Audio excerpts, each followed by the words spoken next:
Kalamassery മുനിസിപ്പാലിറ്റിയിലേക്ക് CPIM ബഹുജന March സംഘടിപ്പിച്ചു.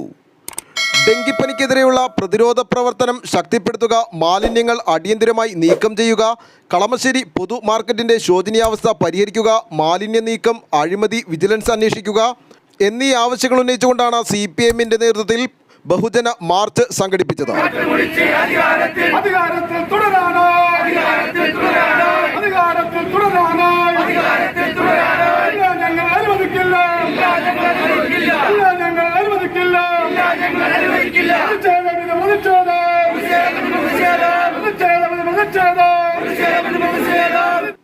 HMT ജംഗ്ഷനിൽ നിന്നും കളമശ്ശേരി മുനിസിപ്പൽ ഓഫീസിലേക്കാണ് മാർച്ച് നടത്തിയത്.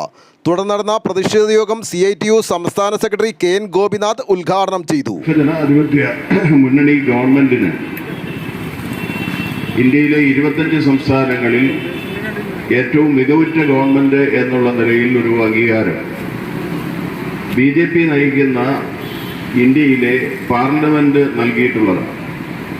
നീതി ആയോഗാണ് അതിൻ്റെ ഒരു നോഡൽ ഏജൻസി എന്നുള്ള നിലയിൽ സ്റ്റേറ്റുകളെ അനലൈസ് ചെയ്തുകൊണ്ട് ഇത്തരം അവാർഡുകൾ നിശ്ചയിക്കുന്നു. അതിൽ ഈ ഗവേണൻസിൻ്റെ കാര്യത്തിൽ, അതുപോലെ തന്നെ മാലിന്യ നിർമ്മാർജ്ജനത്തിൻ്റെ കാര്യത്തിൽ കേരളം നമ്പർ 1 ആണെന്നാണ് എനിക്ക് തോന്നുന്നത്. കളമശ്ശേരി മുനിസിപ്പാലിറ്റി കൂടി അവർ പോയിട്ടുണ്ടാവാൻ സാധ്യതയില്ല. അതുണ്ടെങ്കിൽ കേരളത്തിന് 8ന്റെ പണി കിട്ടിയത്. ഇവിടെ മൂക്കുപൊത്തിയാണ് യഥാർത്ഥത്തിൽ ആളുകൾ ഈ ഹൈവേയിലൂടെ തന്നെ സഞ്ചരിക്കുന്നത്. ഇനിയിപ്പോൾ വരാൻ പോകുന്നുണ്ട്, ഇലക്ഷൻ വരാൻ പോകുന്നുണ്ട്. ഇലക്ഷന്റെ 3-ാം മണിക്കൂറിലല്ല ഞങ്ങളിത് പറയുന്നത്, വളരെ കൃത്യമായി കാലേ കൂട്ടി പറയുകയാണ്. ഒരുപാട് കാര്യങ്ങളായി പറയും. ഞാനിപ്പോൾ പർട്ടിക്കുലർ ഇഷ്യൂ നമ്മുടെ മുമ്പിൽ ശ്രദ്ധയിൽ കൊണ്ടുവരാം. കഴിഞ്ഞ 4 ദിവസമായി ഇവിടെ ഒരു മാർച്ചിന് മുമ്പായി തന്നെ ജനങ്ങളെ ഇത് അറിയിക്കുന്നതിനാവശ്യമായിട്ടുള്ള പ്രചരണ ജാഥ ഈ മഴക്കാലത്തും ഇടതുപക്ഷ ജനാധിപത്യ മുന്നണിയുടെ നേതൃത്വത്തിൽ നടന്നു കഴിഞ്ഞതാണ്. അതിൽ ഞങ്ങൾ വിശദീകരിക്കപ്പെട്ട കാര്യങ്ങളുണ്ട്. ആ ജാഥ തുടങ്ങുമ്പോൾ എനിക്ക് പോകുന്നത് ഡെങ്കി മരണം 2 ആയിരുന്നു, ഇപ്പം 3 ആയിട്ടുണ്ട്. കളമശ്ശേരിയിലെ ജീവനക്കാരിൽ തന്നെ ചിലർക്ക് ഡെങ്കി ഉണ്ട് എന്നുള്ളത് റിപ്പോർട്ട് ചെയ്യപ്പെട്ടിട്ടുണ്ട്. അതുകൊണ്ടാണ് യഥാർത്ഥത്തിൽ ഈ കാര്യത്തിൽ കേന്ദ്ര ആരോഗ്യ മന്ത്രാലയം പരിശോധിച്ചുകൊണ്ട് കേരളം ഈ കാര്യത്തിലുള്ള ഒരു ഡേഞ്ചർ സോണാണ്, ഹോട്ട്സ്പോട്ടാണ് എന്നുള്ള നിലയിൽ ഒരു കുറ്റം കളമശ്ശേരി മുനിസിപ്പാലിറ്റിയെ സംബന്ധിച്ച് ചൂണ്ടിക്കാണിച്ചിട്ടുള്ളത്. കൈവഴിയുള്ള കളമശ്ശേരിയുടെ അവസ്ഥ എന്താ? കളമശ്ശേരിയിൽ ഈ കോളിഫോം ബാക്ടീരിയ ഭയങ്കരമായി വ്യാപിക്കുന്ന സ്പോട്ടാണ്. കൈവടികളെ മുഴുവനും ലാബ് ടെസ്റ്റുകളുടെ റിസൾട്ട് വന്നിട്ടുണ്ട്. ഈ കോളിഫോം ബാക്ടീരിയ ശക്തമാക്കുന്നതിന് വേണ്ടി കേരളത്തിന്റെ GDP-യുടെ ഏതാണ്ട് 6% വരെ നമ്മൾ മുടക്കുമ്പോൾ ഇന്ത്യ ഗവൺമെന്റ് 2% താഴെയാണ് മുടക്കുന്നത്. പോകാറുണ്ടോ? ഊക്കുപൊത്തിയിട്ട് വേണം മാർക്കറ്റിനകത്തേക്ക് കടക്കാൻ. എന്തെങ്കിലും പരിഹാരം ഉണ്ടാക്കുന്നുണ്ടോ? ഇപ്പൊ നേരത്തെ ഇവിടെ ശശി ചൂണ്ടിക്കാണിച്ചു, കിലോഗ്രാമിന് 6 രൂപ വെച്ചിട്ട് മാലിന്യം വിറ്റുകൊണ്ടിരിക്കുക.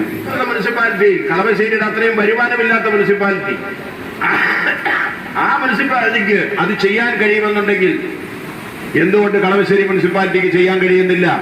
അപ്പൊ ഞങ്ങൾ ഇങ്ങനെയൊക്കെ ചെയ്യുള്ളൂ എന്നുള്ളതിന്റെ ഒരു പൊതു സമീപനമാണ്. അതുകൊണ്ട് ആ സമീപനം അംഗീകരിക്കാനോ വകവെച്ചു കൊടുക്കാനോ കഴിയില്ല. അതുകൊണ്ടാണ് ഞങ്ങൾ ജനങ്ങളോട് അഭ്യർത്ഥിക്കുന്നത്, ഇതാണ് അവസ്ഥ. ഞങ്ങൾ പ്രതിപക്ഷത്തു നിന്നുള്ള പരിമിതി നമുക്കുണ്ട്. ഭരിക്കുന്നവർ ഇവരാണ്, അവർ കാണിക്കുന്ന കൊടും ക്രൂരത ഇതാണ്. അത്യാവശ്യമായിട്ടുള്ള കാര്യങ്ങൾക്ക് വേണ്ടി മാത്രം പോലും പണം ചെലവാക്കി കാര്യങ്ങൾ ചെയ്യുന്നില്ല.